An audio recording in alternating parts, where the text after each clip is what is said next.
What's up, mortals? It's me, Robert Ramirez, aka Raj Revenge here. And before we get into today's video, there's something I'd like to say. I'd like to let y'all know that we have a merch store. Some of the items in it are only available for a limited amount of time, so if you're interested, go into the description and check it out. Each purchase helps us make more content. Secondly, if this video hits 300 likes by the end of the week, we'll continue this What If. Thirdly, if you didn't know, only 40% of you guys are subscribed to us, so please hit that subscribe button and click the bell icon. Now with that out of the way, let's get back into the story. Last time on What If Deku did Rock Lee's training, the students in Class 1A got attacked by villains at the rescue facility called USJ. Deku also gained control of Aizawa's scarf during the 1-week break before the sports festival began. Deku tries to run out of the entrance but is too crowded. Then his legs feel cold as Todoroki freezes the floor under the other students. Most of the students are stuck, but some are able to get free, including Midoriya. Deku is able to easily break the ice and chase after Todoroki. Deku has his scarf around his neck. He doesn't use it for now. But as Deku is about to catch up to Todoroki, Kirishima zooms past them both saying, "Red Bullet 9%!" smashing a nearby robot racing in front of the both of them. Deku and Todoroki are surprised, but Deku smiles and starts running faster, catching up to Kirishima. Todoroki grunts but then starts to make ice slippers and is a bit behind them. Then the Zero Pointer appears and Todoroki completely freezes one of them, and then Deku yells, "Wyoming Whirlwind!" completely destroying the robot's legs, knocking it over off its balance. Kirishima at the same time dashes past the robot without destroying it. Then Tetsu tries to run under the one Todoroki freezes, but Todoroki says, "Careful, I left it unbalanced on purpose." Their frozen Zero Pointer falls on Tetsu, as well as the one Deku gets knocked over. Then Tetsu emerges from the robot saying, "If that were anyone else under it, that would have killed them." Present Mike announces, "Shoto Todoroki, Izuka Midoriya, and Iro Kirishima. All Class 1A students seem to be tied for first at the moment, but who will come on top?" Then Bakugo flies over the robot Kirishima didn't destroy using his explosions. Then Sero and Tokiyomi follow Bakugo. All three of them land past the robot and start running. Present Mike checks some papers. "Hey Aizawa, what's with the Deku kid's quirk? He's your student, right? It doesn't show it on his form." Aizawa mumbles to the microphone in front of him saying, "Izuka Midoriya is quirkless. It is his hard work and determination that let him fight alongside of some of the most powerful people in the hero course." The whole stadium starts muttering to each other about Deku, and then Aizawa brings attention to this. "I assure you, Midori is probably the strongest in his class. Don't disregard him just yet." Present Mike glares down at the announcement box and says, "Hey Aizawa, isn't that your scarf?" Aizawa visibly smirks through his bandages and says, "Yeah, it is. I've been helping him as much as I can, so he can become a hero. He's worked harder than anyone else in his class to reach this point. I gave him a well-deserved boost to his abilities." Then the students that made it past the robots, the next obstacle is the fall. While everyone is standing at the edge of the rope, Sui emerges from the small crowd and jumps onto the rope. Sui says confidently, "Ribbit, this is my moment. Easy peasy." Then in the back of the crowd, Hatsume smirks and says, "Yes, finally. Now I can show off what my babies can do." Everyone observes. Hatsume continues to use her support items to get across most of the obstacles. Deku looks across the seemingly bottomless pit and smirks and mutters, "Thanks, Aizawa-sensei. Without you, I wouldn't have anything to get by this obstacle." Deku uses the scarf to swing from the rope, landing on each rock pillar between each swing. Todoroki uses his ice to slip across the ropes, and Kirishima is able to just jump past the ropes and land on each rock pillar. Then Todoroki, Kirishima, and Deku end up at the minefield, and Todoroki and Kirishima start racing to the end, fighting while running forward. But Deku stays behind and devises a strategy. Deku starts gathering some mines. He thinks, "These things don't seem too powerful, but if grouped together, will probably give me a boost." Deku's able to gather about 20 mines before most of the other students arrive.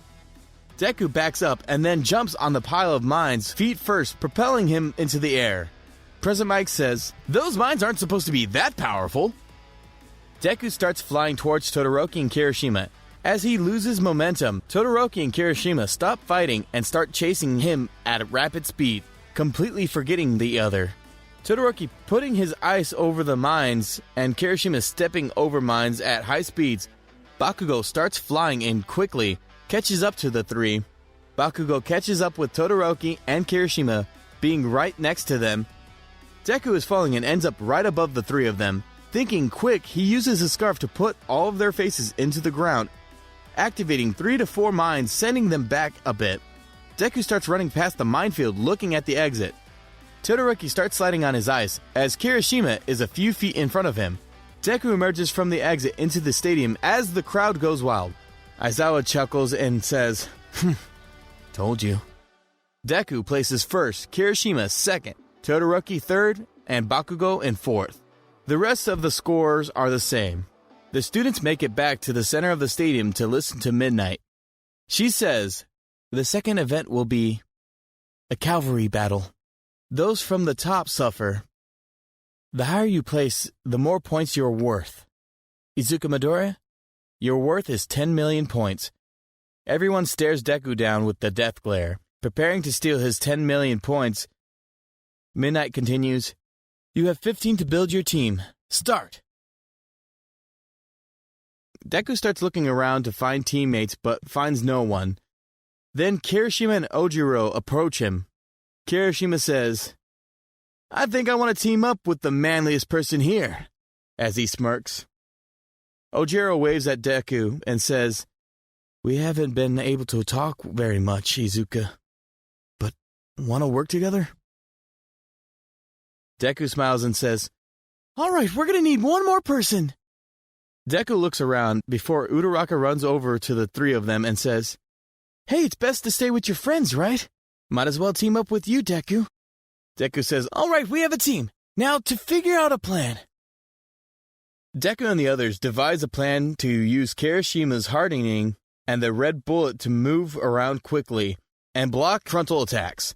Ojiro's tail for defense in the back, Uraraka as the rider to float everyone to avoid attacks, and Deku is in the back with Ojiro to attack, hoping to evade everyone until the time runs out. Before we get back into the story, I'd like to say that we've got a second channel called Anime Deep Dive. Anime Deep Dive goes over the hard facts of the anime presented.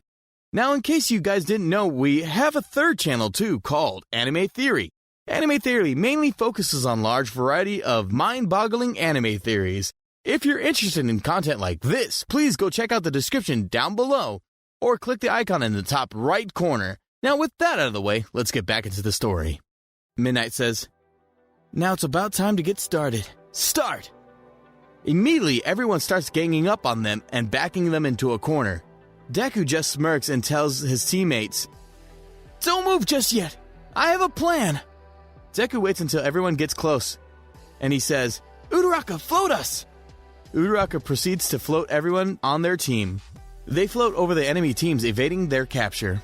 They land on the ground after Uraraka uses release. They continue to do this for most of the cavalry battle, until Todoroki's group approaches them at high speeds, thanks to Ida's engine quirk. Uraraka tries to float them away, but Todoroki says, "If you keep this up using the same tricks, everyone will know how to stop it." As he says this, he uses his eyes to stick them in place, making them immobile, so Uraraka can't use her quirk. Todoroki and his group starts zooming towards Deku and his group because of Ida's quirk, hoping to get their headbands. Deku quickly reacts using his weights as extra reach and hitting Todoroki's chin, causing him to lose his focus on his headband, and for Deku to lose one of his weights. Deku quickly gets it back on before they move too much. Kamari says, "Did you get it?" Todoroki rubs his chin, grimacing. He says, angrily, "No, turn around, we're doing it again. Move!" No longer surprised by Todoroki's attack, Deku, Kirishima, and Ojiro are able to get out of the ice. Deku says, "Kirishima, they're doing it again. Make sure to be the frontal defense." Kirishima hardens his arms and makes an X pattern with his arm, says, "Got it." Todoroki's team steps back a bit, confusing Deku's team. As Kirishima lowers his arms, Deku says, "Not yet, Kirishima! They might be still on the attack." Kirishima says, "All right," putting his hands backing up. Todoroki yells, "Now Ida!" Ida then uses his engines to move his team super fast towards Deku's team. Deku reacts in the only way he feels would make sure that they didn't get the headbands. He uses the scarf to cover their headbands, making it so Todoroki couldn't touch it. Then Present Mike yells through the mic in the announcement box, "Time's up!" Now the teams that will be passing on are Team Ochako, Team Todoroki, Team Bakugo, and Team Shinso. After the second stage, the students go on a break for a few hours to rest up. Uraraka says, "Let's go eat, I'm starving." Ojiro looks around and says, "I don't see Midoriya anywhere. Where could he be?" Kirishima replies, "I saw Todoroki pull him aside earlier. Wonder what that's about."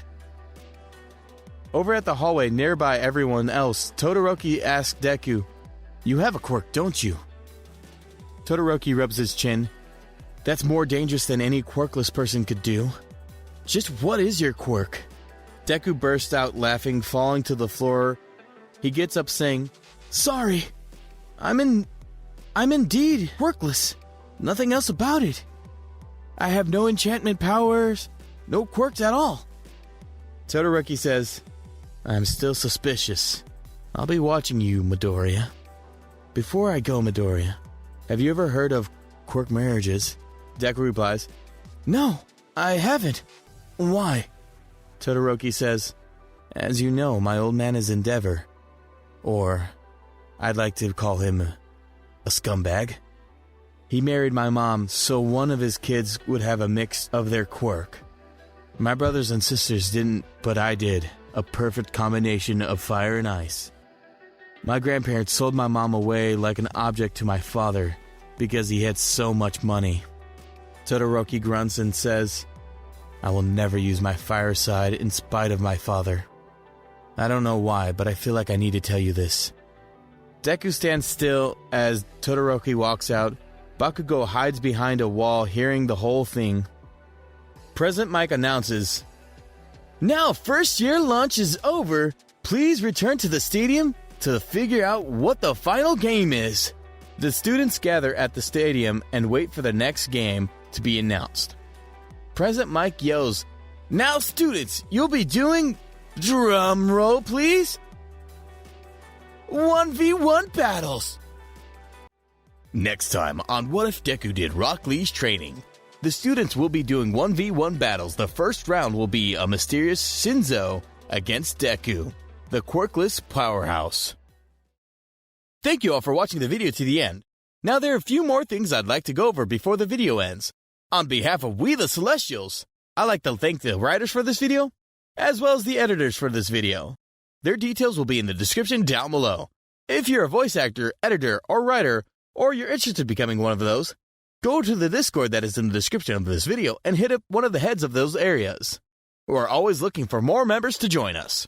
That's it from us for today's video. So thank you all for watching, and don't forget to hit that subscribe button if you're interested, and hit that like button if you liked the video. Until next time, peace out mortals, have an amazing day.